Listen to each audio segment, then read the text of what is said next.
勇士神选是效忠于混沌死神的凡人所能得到的最高荣誉。每一位勇士神选都以不同的方式赢得了孔略、色列、纳垢和奸奇的认可。每隔几个世纪，就会有一位混沌冠军成为勇士神选，并伴随着大规模的战争、瘟疫、饥荒和死亡。这些伟大的领袖被世界所厌恶，大地在他脚下裂开，空气在他周围沸腾。他是混沌的化身，天启的使者，神选所到之处，世界都将颤抖。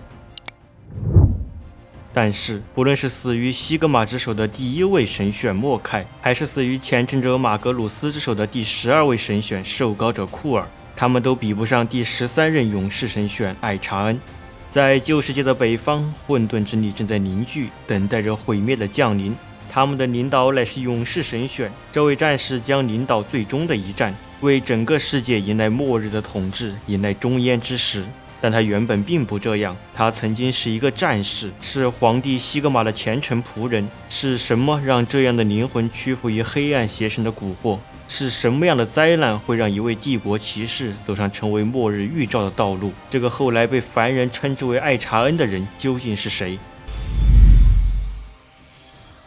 这是一个黑暗的时代，一个血腥的时代，一个魔法与巫术共存的时代。这是一个充斥着战争与死亡的时代，这也是一个英雄辈出的时代。而迪德里克·卡斯特拉便是双尾彗星骑士团中的佼佼者。此时的他正与侍从埃米尔一起将一具尸体带回弗拉什福特。如果只是一具普通的尸体，二人倒无以如此麻烦。但这具尸体原名尤尼安·斯巴达克，一名歼旗冠军。这个基斯里夫人的混沌战帮用巫术对德拉克瓦瑟河沿岸的村庄犯下了一系列屠杀暴行。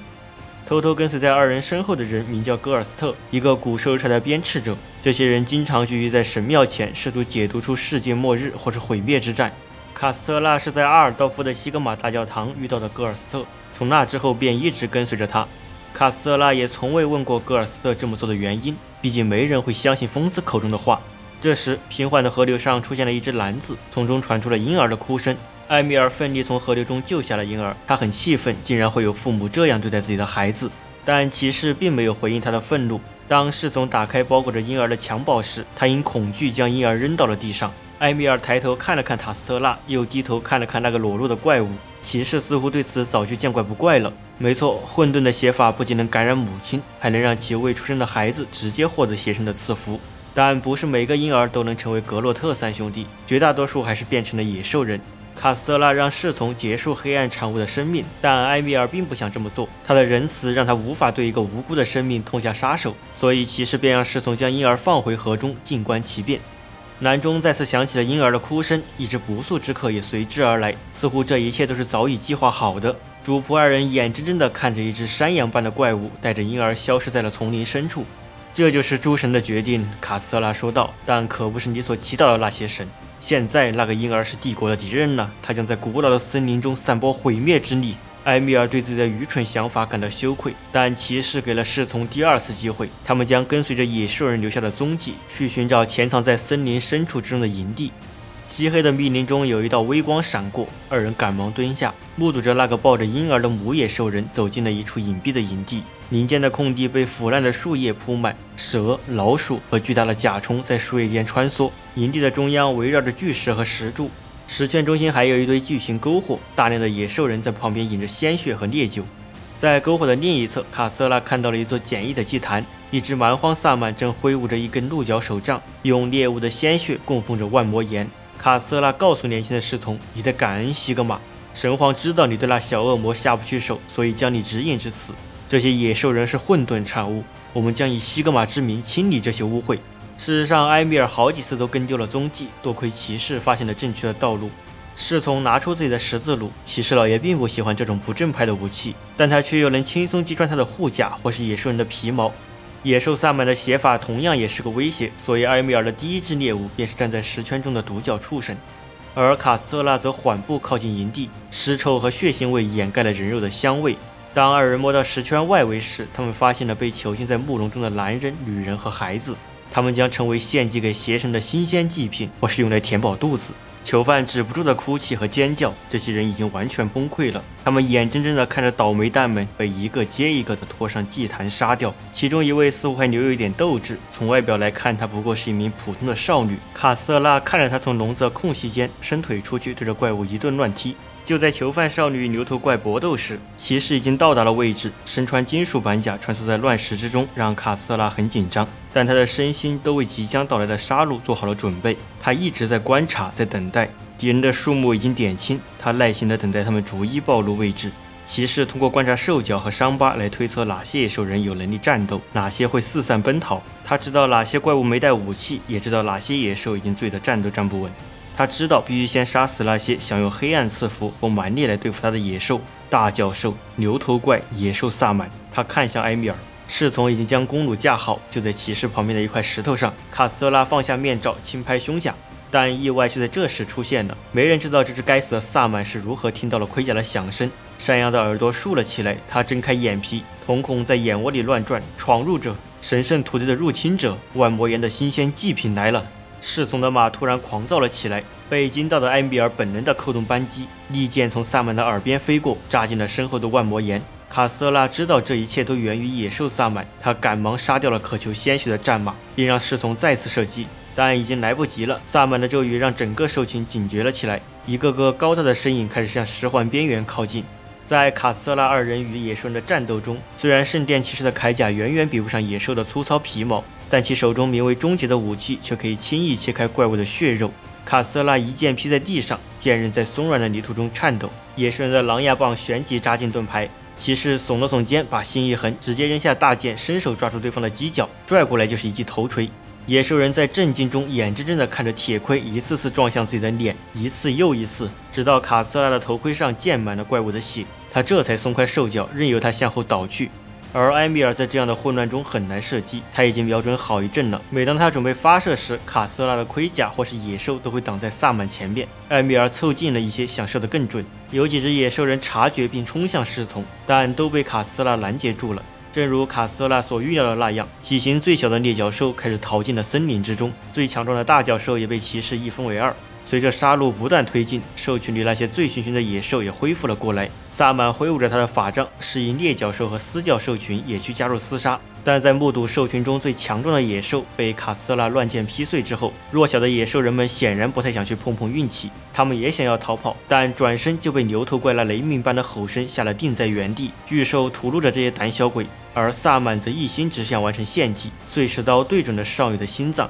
就在这时，一支箭矢从卡斯特拉和牛头怪中间穿过，笔直地扎进了羊头。萨满倒向身后巨大的万魔岩，瘫倒在恶臭的泥地里。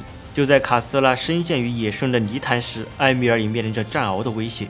强大的弓弩也变得远不如短剑实用，但战鳌的数量实在是太多了。侍从被拖倒在地，饿疯了的战鳌们立刻在埃米尔身上堆成了一座小山，一张张腐烂的血盆大口从各个方向撕扯着侍从。骑士想要拯救自己的侍从，但已经来不及了。